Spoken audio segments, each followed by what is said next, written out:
Beer's Guitar Lessons here, and today I'm going to be talking about consecutive sixths. Now these things are pretty cool. You can add them into your leads. They're also a great way to kind of spice up some chords that you're working on. Alright, so first I'm going to go through the first string, and that's exactly what I played in that intro right there. And what's happening here is that I'm going to be thinking of the root being on the first string. Now the roots are kind of interchangeable here on a lot of these, but I think the way I'm going to be going through them today are going to be a great way to kind of plunge right on in and start using them right away. So my first finger is going to go on the 3rd fret for right now, and that's going to be my root note. So this would be a G major. Now my second finger is going to be going on the 3rd string, 4th fret, and that's going to be my major shape. So the way to think about that is almost like the bottom part of a bar chord right there, and I'm just kind of isolating just those two notes right there. Okay, now my minor shape is going to be, well, if I kind of draw a comparison to that minor bar chord again, it's going to be with my second finger on the 3rd fret on the 3rd string, and then my 3rd finger on the 3rd fret on the 1st string. So I have my major shape, and then I have my minor shape. Again, the root note is exactly the same, the 1st string, 3rd fret. Now to bring it through the E major scale, which I did right there, I do have to kind of use some imagination to hear that, to see that first one, and that's going to be an E major. So my second finger is going to be on that 1st fret, 3rd string, and then my first finger is going to be open. So right there is just behind that root right there, so we can kind of envision that same shape. Move it to an F sharp minor. So now my 3rd finger is on that F sharp, again 1st string. G sharp minor, so 4th fret on the 1st string with a minor shape. A major, which is my 1st finger on the 5th fret on the 1st string. B major, 1st finger is on the 7th fret on the 1st string. C sharp minor, which my 3rd finger's on the 1st string, 9th fret, the C sharp. Then I have D sharp diminished, and then E major again. So that's 11th fret for that D sharp diminished, and E major, my 1st finger's on that 12th fret again.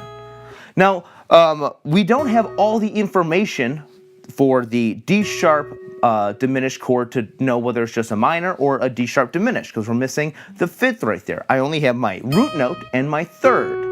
So that diminished or not diminished is kind of up in the air. Since we are in the key of E major though, I'm going to be thinking of that as a diminished. So like I said, the root notes can kind of be up in the air. I am having everything being having an easy to find root note, but we can also look at these same root notes in their opposite position by just kind of attributing a triad to them. Since we're only playing 2 notes, we don't necessarily have all the information of the chord. So what is that 3rd note? So when I look at an A major with my 1st finger on the 5th string, or I'm sorry, 5th fret on the 1st string, I'm assuming that my my missing note right there is going to be that 4th on that 5th fret on the 2nd string. But what if it was actually the 7th fret? Then all of a sudden my major shape would be a minor shape. So like I said, you can kind of play around with these a little bit and kind of use that mystery note that we're not playing as somewhat up to interpretation. So you know, feel free to mess around with them, and I think you'll kind of have a lot of fun. So let's go through the same thing on the 2nd string root note. Now here, my 2nd string is going to be my root note. So a good way to find the root note is maybe to kind of use some octave patterns. And that's, again, another thing I have in my PDF is the octave pattern that you'd use to find the root note. So my major would be my 1st finger's on the 2nd string, 5th fret. My 2nd finger is on the 4th string, 6th fret. That's going to be my major shape. My minor shape is going to be on the 2nd string, 5th fret, with my 2nd finger on the 5th fret, 4th string. So I have my major and I have my minor. All right, so again, if I were to go through E just a little bit, I'd have major on the 5th fret, which is an E note. On the 2nd string, F sharp minor would be found on the 2nd string, 7th fret, again with the minor shape. G sharp minor would be found on the 9th fret, 2nd string, with my minor shape. A major would be found with my major shape, with my 1st finger anchored on that 10th fret, 2nd string. B major would be the 12th fret on the 2nd string, again with my major shape. Alright, now for my 3rd string root notes, the shapes are going to change a little bit. Now, here my 1st finger is going to be on the 5th fret on the 3rd string. Now my major shape is going to be with my third finger on the 7th fret fifth string. So here is the major note, and here's the root note. Again, you can use the octave pattern to find what chord you're implying here, but just like I went over with the third string, there are a multitude of ways that we can look at each of these. So here's my major. My minor is going to be with the same root note, again, third string, 5th fret, but this time with my second finger on the 6th fret on the 5th string. So major is 5th string, 7th fret, minor is 5th string, 6th fret.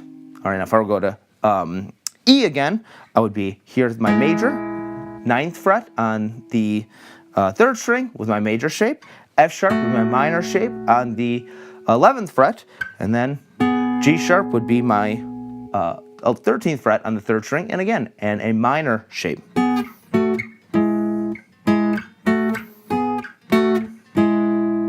So now for my 4th string root, I'm going to use my 5th fret as my root note. So that's the 4th string, 5th fret. And again, we can use our octave pattern to find what note that is, which is a G. And then my major pattern is going to be with my 3rd finger on the 6th string, 7th fret. My minor pattern would be the 6th fret on the 6th string. And that would be major, minor, since my first finger is on the 5th fret, 4th string, and I'm using my octave pattern, that would be a G major or a G minor. And again, if I were to go through this through the key of E, I'd put my first finger on the 2nd fret. That would be my E major. F sharp minor would be my first finger on the 4th fret. But now I'm playing my minor shape. G sharp would be the 6th fret on the 4th string with my minor shape. A major would be my 7th fret on the 4th string with my major shape. And then my 9th fret would be my B major, again with my major shape right there. So.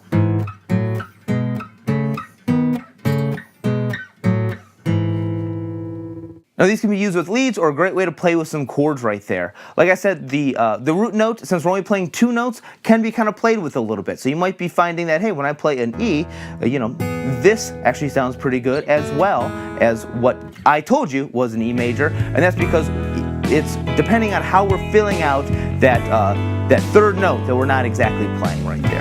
If you like this video, be sure to check out GarrettsGuitarLessons.com for more free lessons and resources, plus a free PDF of everything I just talked about right here. And don't forget to subscribe, like, share, and leave me some comments in the comment section below.